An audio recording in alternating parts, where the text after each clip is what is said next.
Hello everybody, and welcome back to OMB Reviews. I am the critic who is a cynic. Hope you're doing well, and today I'll be doing a box office breakdown for this past weekend, which saw Guardians of the Galaxy Volume 3 have a pretty historic hold from its first week. You're looking at that correctly. It dropped only 49% from week 1 to week 2. Those are insane numbers for this film, especially with the current state of the MCU. If we even go back just a little bit to Ant-Man and the Wasp, Quantumania, Mania. That film only made $400+ million. This movie has already crossed $500+ million, doing better than even what I was expecting. I was saying, well, it's looking like maybe $450, $500 million. But hey, it not only overperformed domestically, but also overperformed internationally as well. And a big part of that, of course, is that there is no competition. But another big factor is that the word of mouth on this film has been really, really good. You don't see a 49% drop when your movie is not getting good word of mouth. And so the fact that it's still holding, and the fact that we're probably going to see this film still have some pretty decent holds internationally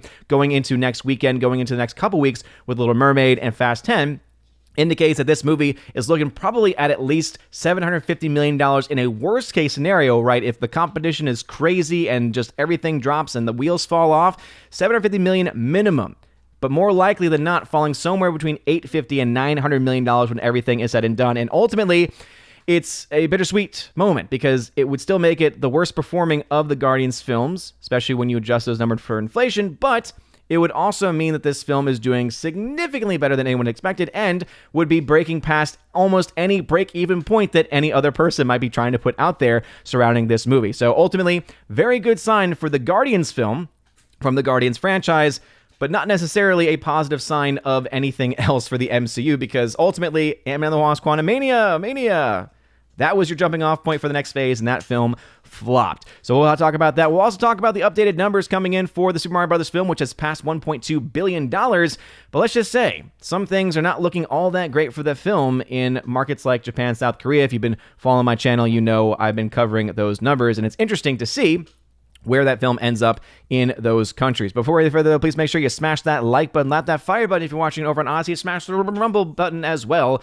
and also make sure that you hit that subscribe bell and notification bell. That way you know time any video live stream goes live on the channel. I knew I'd mess that up at some point in time, but the headline from Deadline is actually terrible. It's one of the weirdest headlines they've done. Guardians gang steals book club lady's purse over Mother's Day weekend. It's like, wait a minute. Tony, what are you doing? What kind of headline is that, Tony? Come on, man.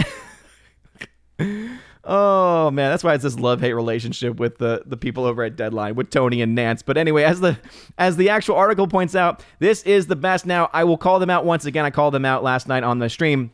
But it says, repping the best second weekend hold for an MCU title post-pandemic. Okay, gotcha. What's crazy is that just in the same paragraph, they mentioned the fact that the previous Guardians films had 55% drops. They then go on to talk about Doctor Strange Multiverse of Madness dropping 67%, and then even Spider-Man No Way Home 68%. Now, there's an asterisk next to Spider-Man No Way Home because that film did have holidays going on for it. In fact, that film saw a huge increase in sales the week after its second weekend because of the holiday impacting it. But Ant-Man and the Wasp Quantumania dropped 70%, which was a massive number. You go back really to any of the films from the MCU coming out the last year or so, and the numbers have just been terrible. They've been awful. But this film, holding 49% domestically especially, is incredibly strong and shows that this film probably has some legs that some people were not actually seeing, myself included, before going into the movie. I was starting to see signs of this last weekend, right, when it came in over the projections domestically, coming in and opening up to $118 million. And I was looking at that saying, okay, this film is doing better than what had been expected. That says and indicates to me that there's a positive word of mouth going on for it. And sure enough, the numbers are holding and the numbers are showing that to absolutely be the case. And that's not just because of no competition. We've seen films before, even with no competition, drop off like a light. So the fact that this film is holding, no matter how you spin it, is just good. Now, does this mean the MCU is saved? I don't think so, right? I don't think so, because ultimately Guardians of the Galaxy is not the next phase of the MCU. This is an end note. This is a end point for the Guardians trilogy, right? That's really what this film was meant to be. So it makes sense for this film to be doing as well as it is. It probably should actually even be doing better. If the MCU was actually healthy, this movie would be $1 billion guaranteed. I remember saying this months ago that, hey, the best chance the MCU has for a billion-dollar film in the next couple of years is this movie. And I said, I still don't think it's going to do it.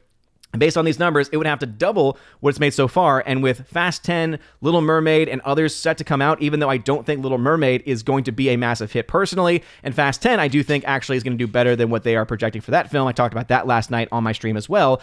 I still think that Guardians ultimately overall, though, is just more of a positive sign for their franchise, more so than anything else. But as you can see from the numbers, $60.5 million in its second week of release, dropping only 49%. So again, very, very impressive numbers there, no matter which way you spin it. 13,500 per screen, a very good per theater ratio. Super Mario Bros. Movie also still hanging around that number 2 spot, making another $13 million, though I have seen a bit of a trend here when you look at the numbers both domestically and internationally. It looks like this film is starting to slow down, right? It's been out for 6 weeks. It makes sense for that to happen. This film went gangbusters, especially for the first 4 or 5 weeks. But now that there's competition, now you are going to start to see this film fall off quite a bit, right? It has crossed $1.2 billion, but remember that early on, especially when we had not yet had the numbers from Japan and South Korea, I was thinking the film could end somewhere between 1.3 and 1.6, with South Korea not really even showing up at all for this movie, and Japan really coming in underneath what some people had expected for it. I would not be surprised to see this film end rather somewhere between 1.3 and 1.4 billion when all is said and done, which is still incredibly impressive, is incredible profit margins for a film that only cost $100 million to make, and means that they're able still to fund pretty much any universe they want to set up. If they want to do three Mario movies and then 3 movies of another universe, the money from this alone is going to be enough to cover the production cost, right? We're talking about a very, very successful film, but interesting nonetheless. We'll talk a little bit more about those international numbers in a second, but I did want to kind of point that out early on that, yes, this movie's still doing very, very well 6 weeks out,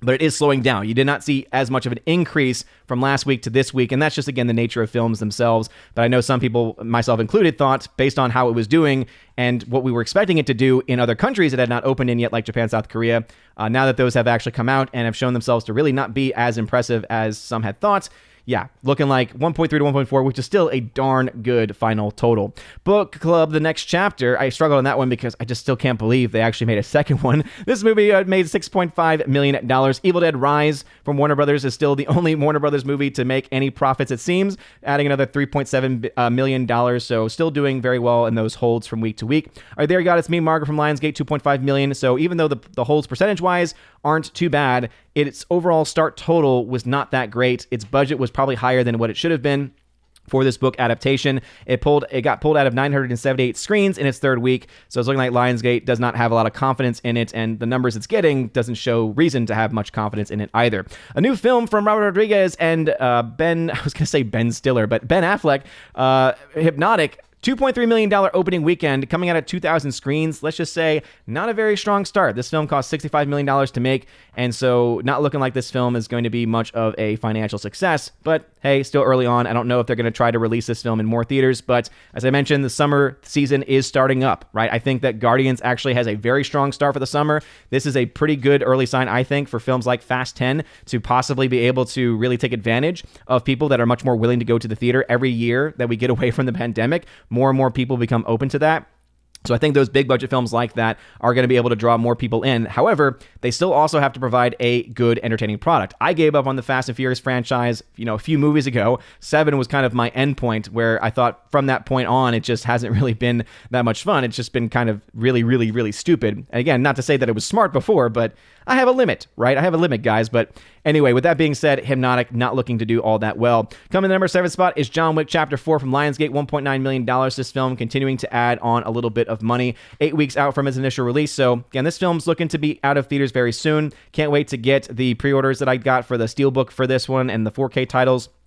4K releases for this movie, and Lionsgate always does a really good job with the packaging, especially for those films and their 4K Steelbook releases, but again, still adding on to its overall profits. Again, kudos to them for getting over $400 million, something I did not think possible. Luckily, those numbers did finally update a couple weeks ago, and we were able to get that corrected. Love Again is not getting love really that much at all. Sony Pictures kept it at 2,700 screens, so I guess they're seeing something that no one else is, because it doesn't seem like anyone's going to see it. 573 rather.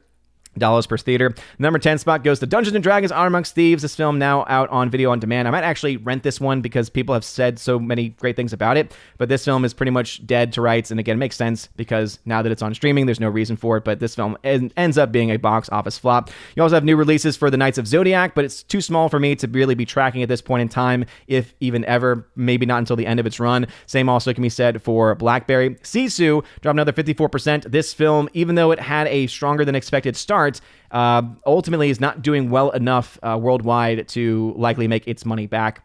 But again, this is also a kind of a weird one because it's being distributed by Lionsgate, produced by someone else, and so marketing costs are still kind of a question mark for this one. But typical marketing costs will put this film at a flop. But if we find out that the film actually costs a lot less as far as its marketing is concerned, well, then those could ultimately change those numbers. But still, not a huge hit for a film that I know a lot of people have been big fans of.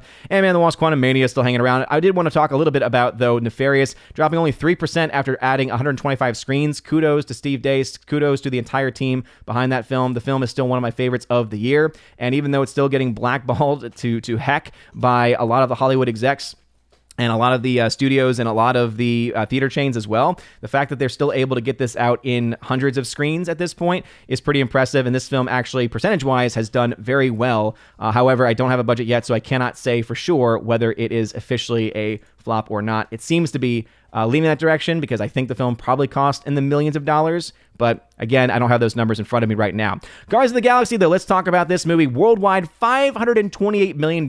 That's just, again, darn impressive after 2 weeks for a film that many people were writing off, myself included, right? I said, hey, look, Guardians, it's a great franchise. It's a strong franchise. I didn't like the second movie, though. I've not wanted to ever rewatch the second film. It just doesn't have that same magic. It doesn't have that same quality that the original one had. But clearly enough people are looking at this film as a good enough film to go see. See it once, see it twice, because that is what you are ultimately seeing in these. As you can see, it's actually very much falling in line with historical numbers, even according to the numbers site, and that is definitely a good sign. A lot of these other Marvel films have been on the low end or have been well underneath that. Looking at you, Quantumania.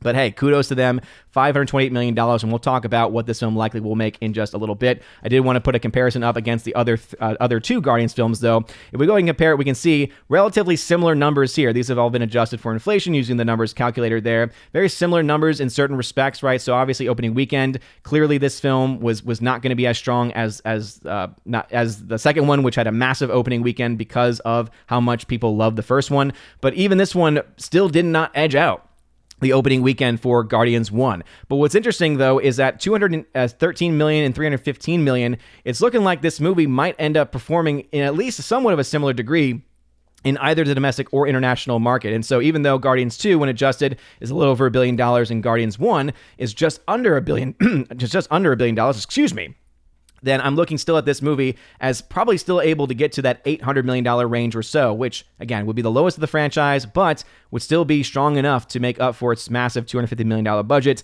and be able to add some profits overall to it. Going ahead and looking at the head-to-heads, as you can see, this film is actually not too far behind that of the original film, and this film makes sense because, hey, this had a very, very small drop-off, right? A 49% drop versus the 55% drop of these, and those were also, by the way, for Guardians 1 and 2, those were strong, right? Those were strong holds even for the Marvel Cinematic Universe already. So the fact that this movie is seeing 49%, again, very, very strong side. And I know some people might try to downplay that, but don't be fooled. The movie is doing very, very well. And it's going to be interesting to see where that film ends up. But right now, it's looking good to the point of I'm thinking $800 million when all is said and done.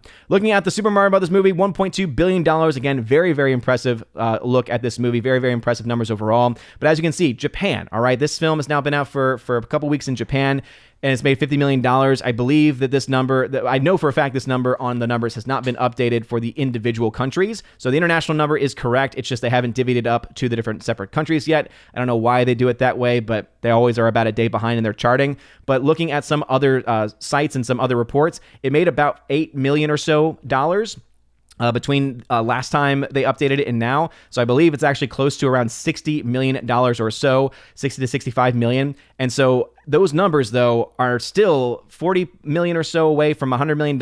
And many people are looking at these numbers and comparing it to others saying, okay, it's looking like right now this film is tracking to probably cap out around $100 million when everything is said and done. It's still doing very well. It's still number one in the region there, but it's not able to get all those other people away from seeing some of the local films getting released in Japan. You notice South Korea is not even on this list. Those were two countries that a lot of people kept bringing up, right? Saying, wait until it gets released there. Wait until it gets released there. And I was saying, hey, this movie is writing its own story. This movie is writing its own history, so it very well could be a huge hit there. But I was also saying, look, this is still a Western film. This is still a Western release, right? People didn't want to hear that because all they heard was Mario and said, but Mario, it's Nintendo, it's Japan. But it's being distributed by a Western country, and that is going to have an impact. I also think, ultimately, releasing this thing delayed probably hurt this film more so than anything else. But right now, this film is competing with other Western releases in Japan, numbers-wise, not going up against native Japan releases. So I think it's important just to point that fact out. So even though I was giving this kind of a ceiling of $250 million with all combined together of both Japan and South Korea, with South Korea, as you can see on this list, is just nothing as far as the rest of the world's box office is concerned. 13.5 million. Again, that was 4 days ago. So you're maybe looking at up to 20 million at this point in time. I would not be surprised if the Japan and South Korea markets cap out around 150 million, max 200, but still far below anything anyone had expected. But hey, that doesn't really matter a whole lot because it's doing well pretty much everywhere else, and it's doing phenomenal here domestically. So you're still looking at a film ending somewhere around 1.3, 1.4, though. I think 1.6 is completely off the table, though, with it not performing in those other countries. That's why I bring that up. Book Club, the next chapter at $9.6 million. Ugh. Evil Dead Rise at $131.7 million. Are you there, guys? Me, Margaret, 16.4.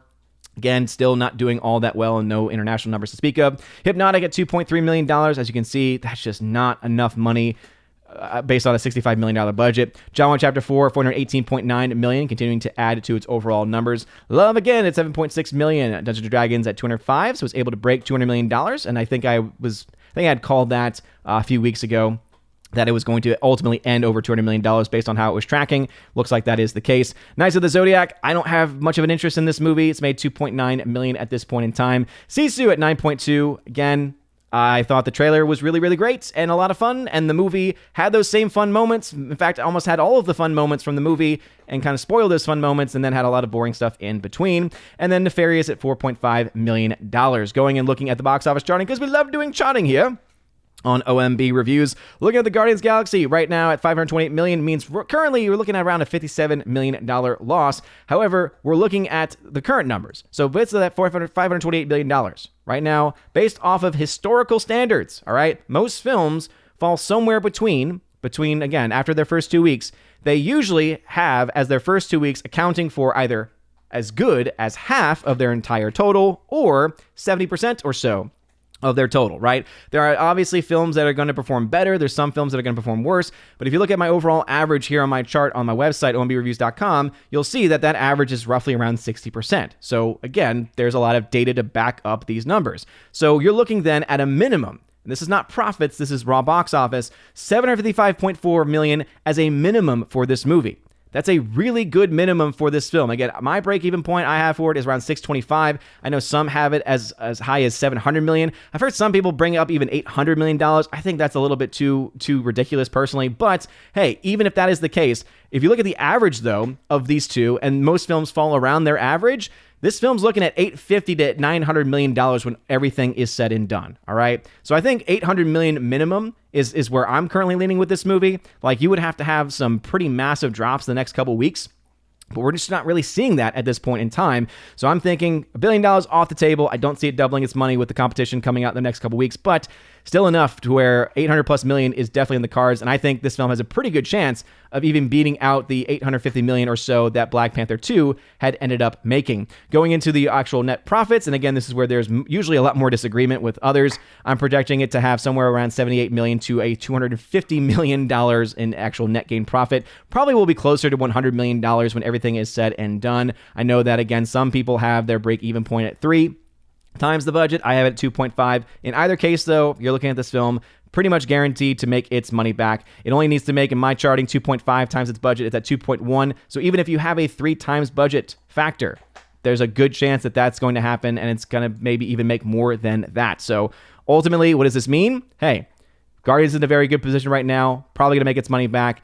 MCU, though, I don't see it for that. Hypnotic costing $65 million when you add in all the costs for marketing, etc. At $2.3 million, yeah, right now at $96 million in the red. I just don't see it being able to overcome that. Book Club, the next chapter, $24 million in the red. So yes, it was able to do some money, I guess, with some of the older audiences as the Mother's Day weekend. By the way, happy and blessed Mother's Day to all the mothers out there. It just doesn't seem like enough, though, to be able to down the line make it back up, especially with more competition coming. Guardians, as I had mentioned, doing very well. Love, again, at still $8 million in the red. Probably not going to be able to get out of the red. Big George Foreman, same thing. Sisu, still $4 million in the red. So again, close enough to where you could probably argue that, hey, maybe the marketing didn't cost nearly as much for this movie, so maybe theoretically you could find numbers where it made some money, but either way, definitely did not make a ton of money in net game profits. And again, profits aren't everything. I just personally was not a huge fan of the presentation of the full movie versus the trailer. All right, there you guys, me, Margaret, $35 million in the red, pretty much guaranteed to be a flop. Same thing, unfortunately, with Guy Ritchie's The Covenant. Great film, but hey, $73 million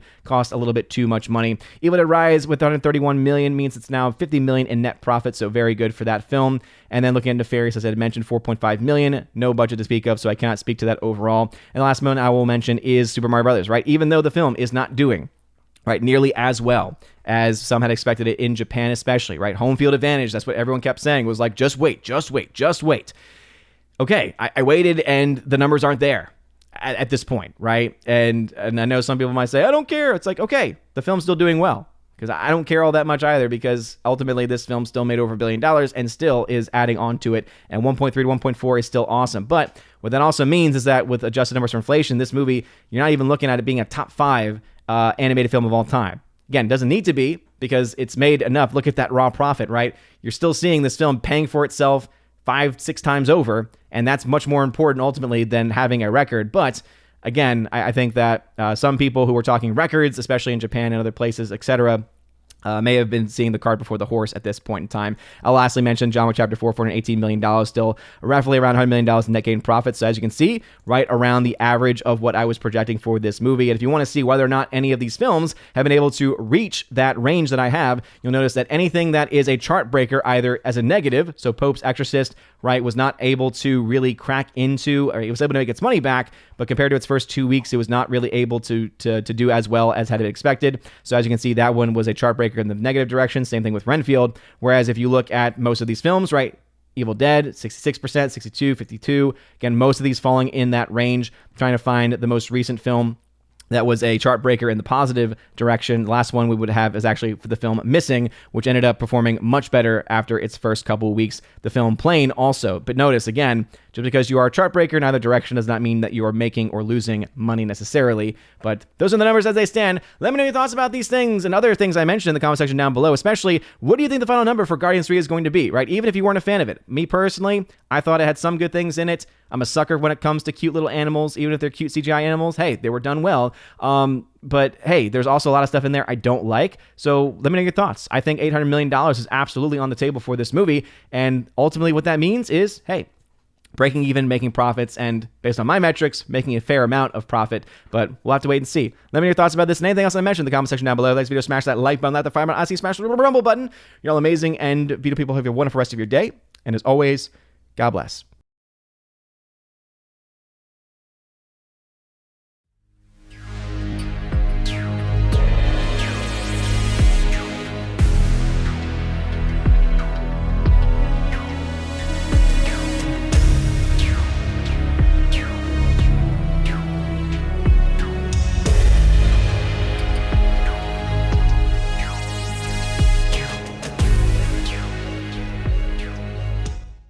And now for a huge special shout out to all of my patrons at the Keeper of the Bifrost level and above. Starting off with my patrons over on Patreon, Father Luca Illich, Hymir Irie Hymason, Garrett Searles, Joe Horn, Jonathan Carney, Orange Chat Reviews, who you can check out over at his YouTube channel, Orange Chat Reviews, Laura, the Modern Major General Story, Rosetta Allen, who you can check out at her YouTube channel of Eagle Rider, and Miss Modern Muses, who you can check out at her YouTube channel by the same name as well. Also to my Subscribe Star peeps, Matt317, check him out over on Twitch, Fast Reaction, The R, Mr. Roy, J-Rod, the Beer Guru, and ZK-Man, you can check out over at xtheboundaries.co. And lastly, to my local supporters, Miss Minnesota Hockey Fan, How About a Hockey Player, J.H. Schwalbach, and Robert Barnes, the amazing lawyer. Thank y'all very much for supporting me at that Keep It the Bifrost level and above. And if you want your name shout out at the end of every video and live stream, make sure to check out the top link in the video description in order to get access to that. Also, there's a level where you get access to an exclusive podcast